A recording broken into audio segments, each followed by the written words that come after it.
pesan saya, ayo NKRI ini sudah banyak utang, sudah banyak masalah Indonesia ini, janganlah ditambah-tambah dengan masalah-masalah SARA seperti ini. Nanti akan ada oknum yang menunggangi nanti, dijadikan besar, jadikan framing Islam jahat, Kristen jahat. Nah kan kita sendiri yang rugi nanti. Jadi berkepala dingin, proses hukum, polisi adil, polisi netral di sini, jangan memihak, karena ini oknum ya dalam tanda petik ini. Saya kalau udah ngomong polisi itu hilang feeling aja, saat bawaannya negatif saja. Karena selama saya kenal polisi itu saya ini belum ketemu polisi baik. Selalu didolimi, makanya kalau kata polisi itu saya negatif terus.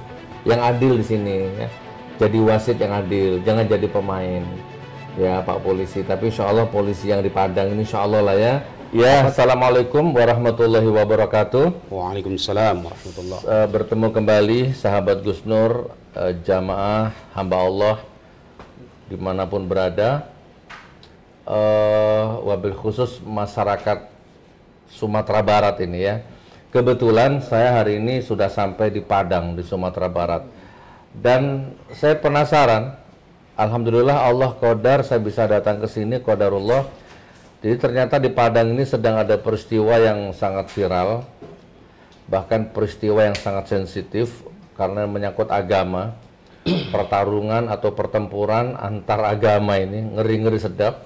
Nah supaya tidak terjadi, kan biasanya kalau berita-berita begini kan tidak pakai HP-nya Mas Yoga. Biasanya kalau berita-berita begini, oh tambah ini Mas satu, jadi di HP-nya Ustadz Yoga juga terang nanti.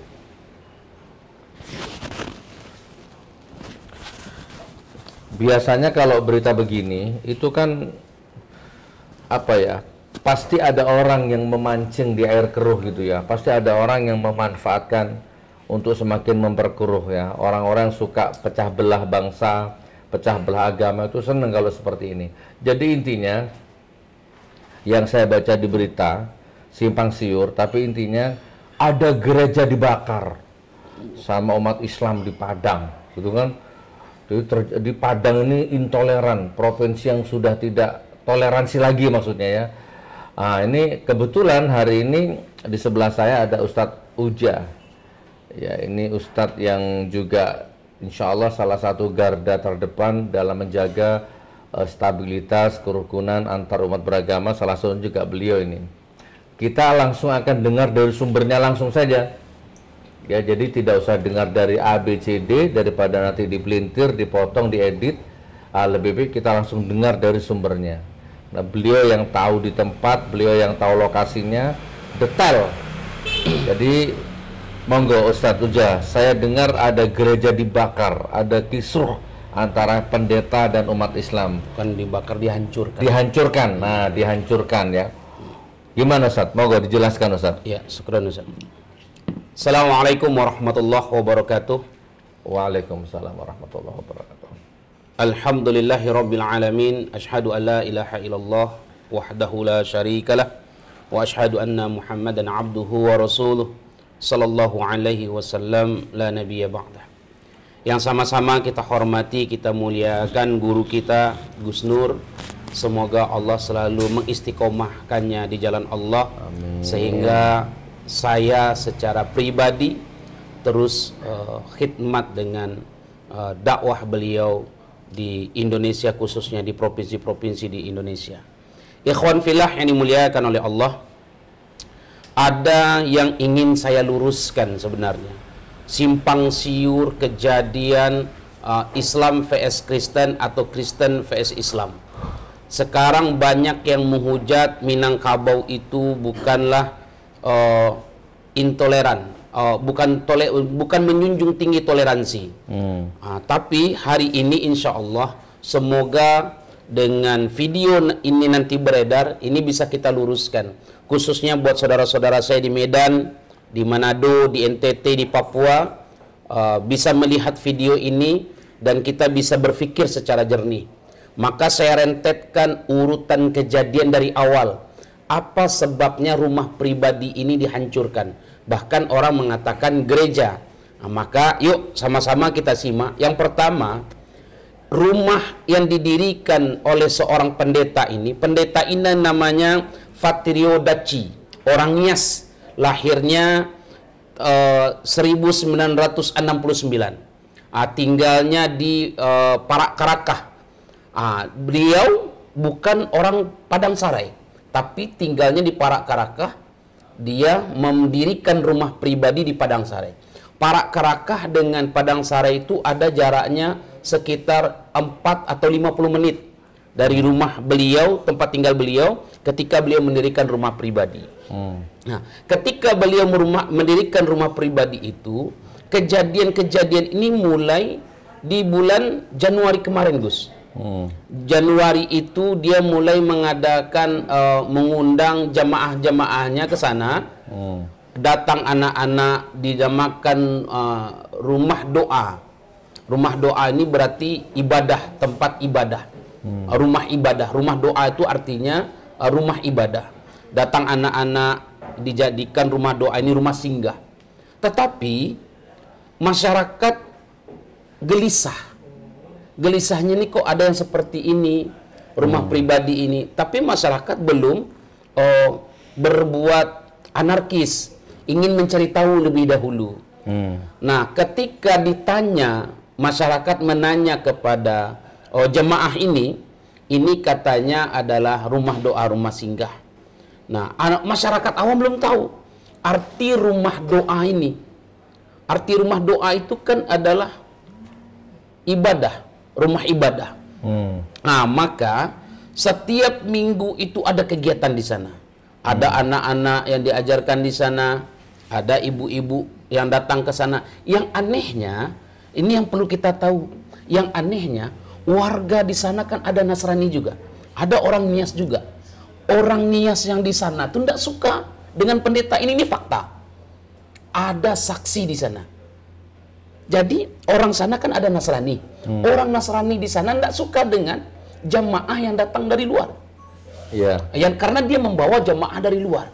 Ini persaksian orang di sana.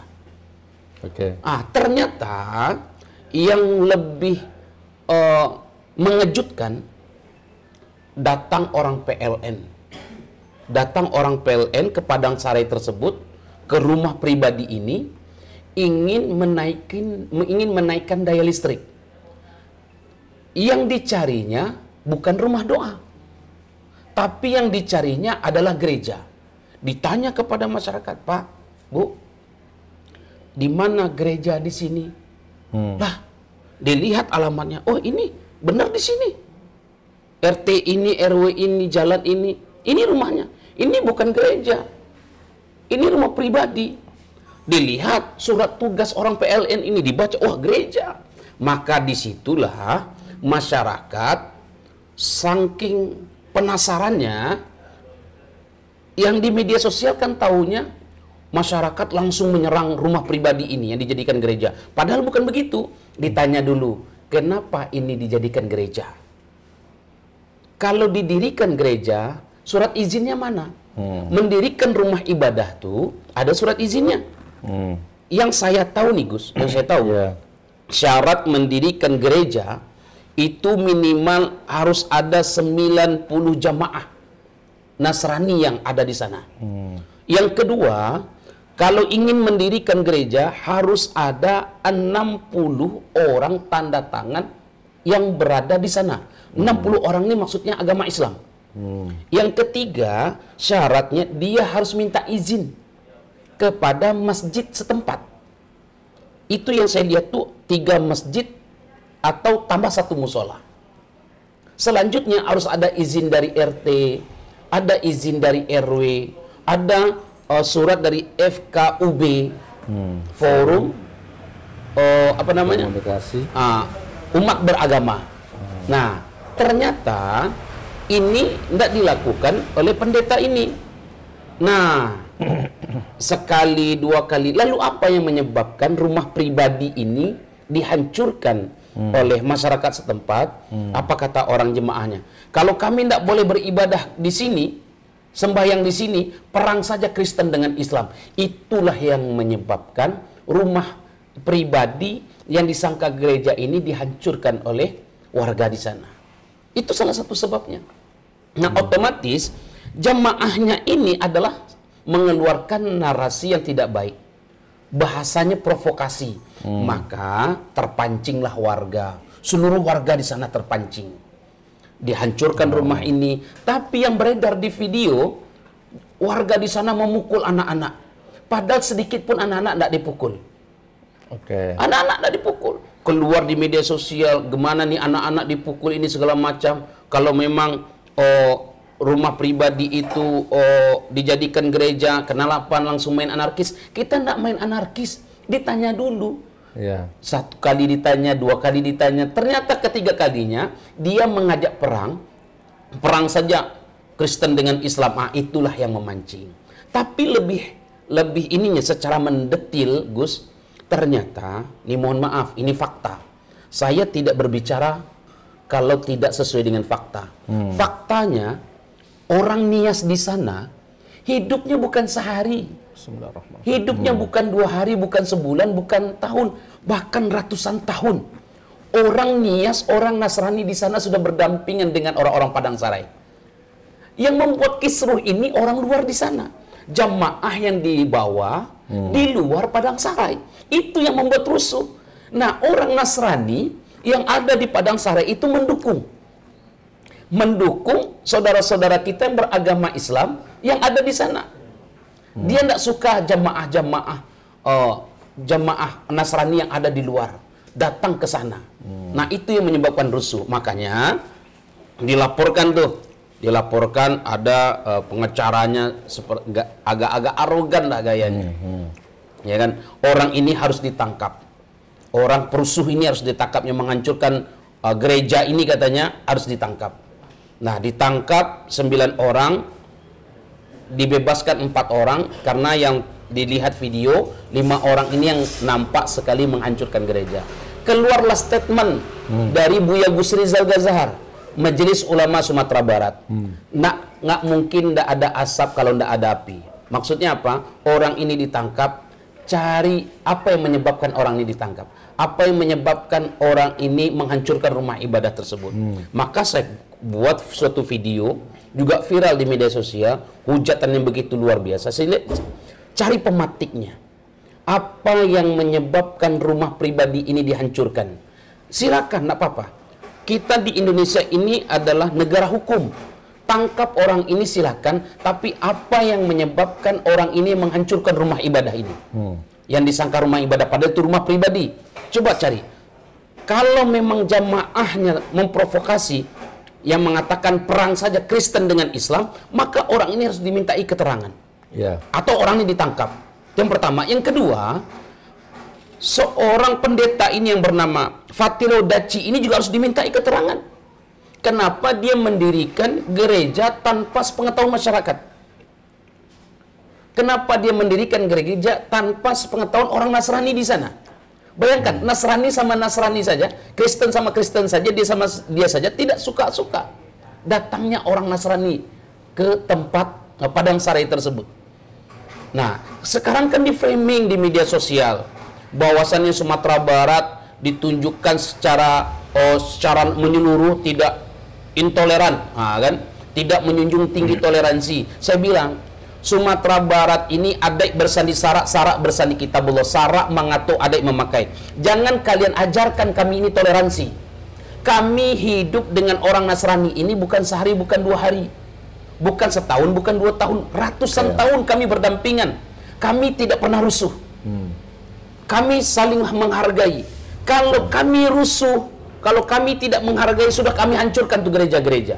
Tapi karena kami adalah saling mencintai, saling menghargai, kita persilakan dia mendirikan gereja. Nah, sekarang di framing di media sosial, Minangkabau ini adalah provinsi yang tidak menjunjung tinggi toleransi. Maka ini yang perlu saya luruskan, Gus. Mungkin itu saja, Gus.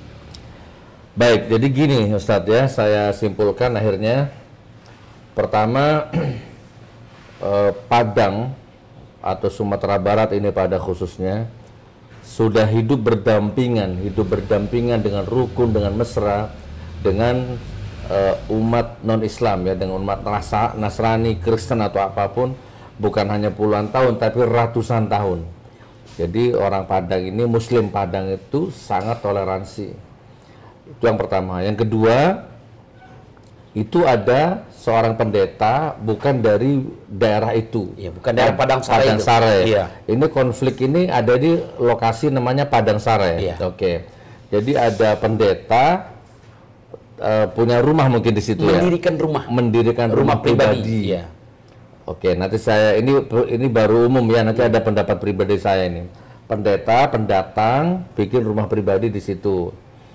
Nah, awal-awalnya mungkin tinggal di sana, terus tiba-tiba mendatangkan jamaah, jadi rumah doa gitulah.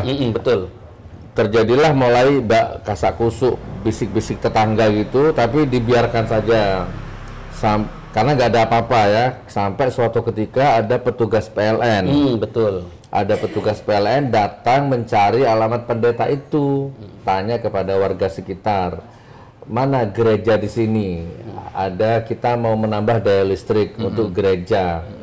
Masyarakat Padang Sare kaget, di sini nggak ada gereja. Mana alamatnya? Mungkin gitu, ditunjukkanlah sama petugas PLN itu. Ternyata alamat ini adalah alamat pendeta itu.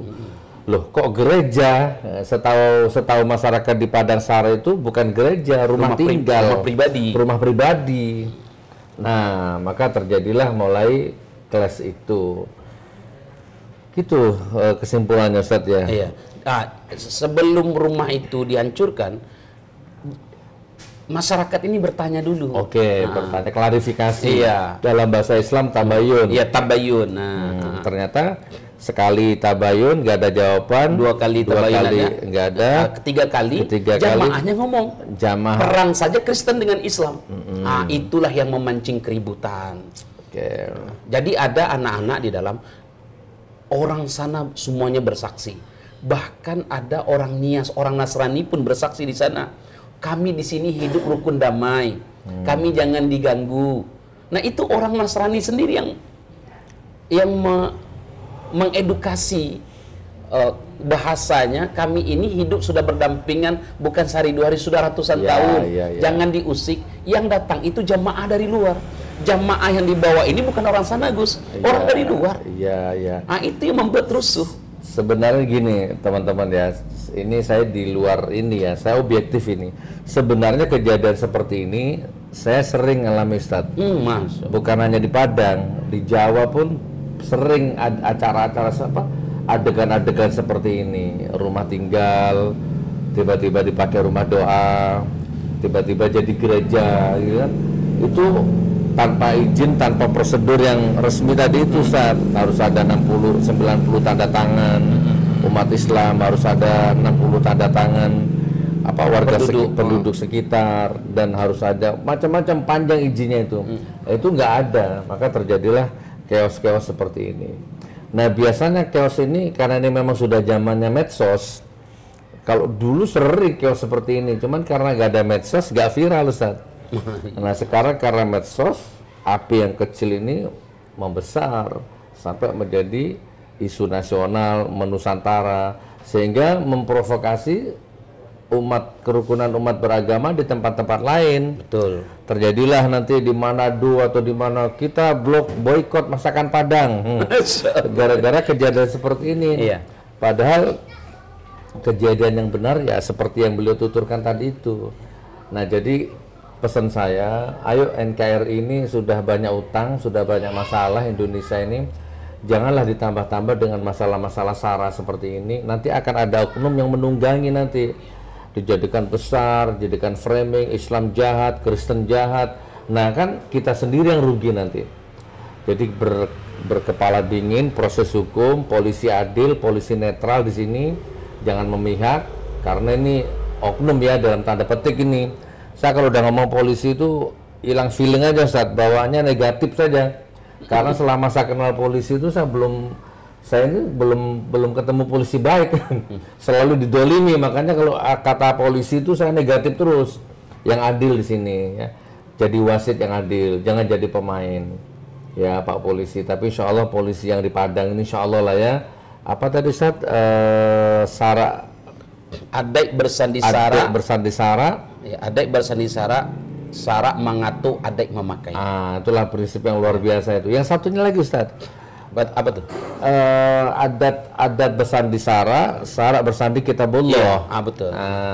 Insya Allah polisi-polisi di sini, bapak-bapak polisi yang ada di sini ada di dalam jiwanya itu moto seperti itu.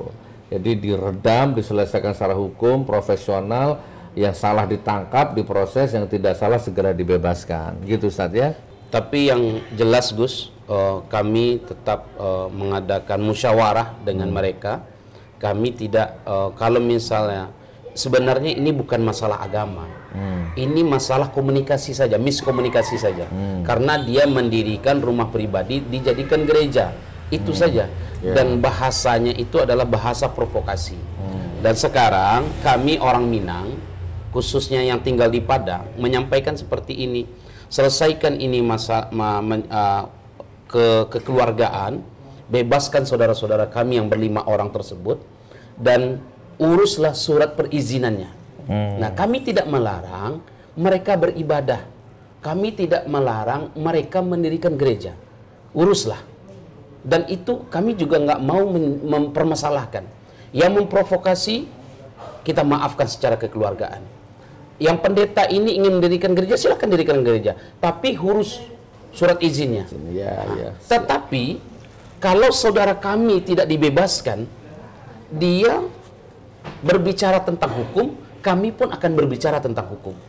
Dia menangkap saudara-saudara kami, maka mohon maaf.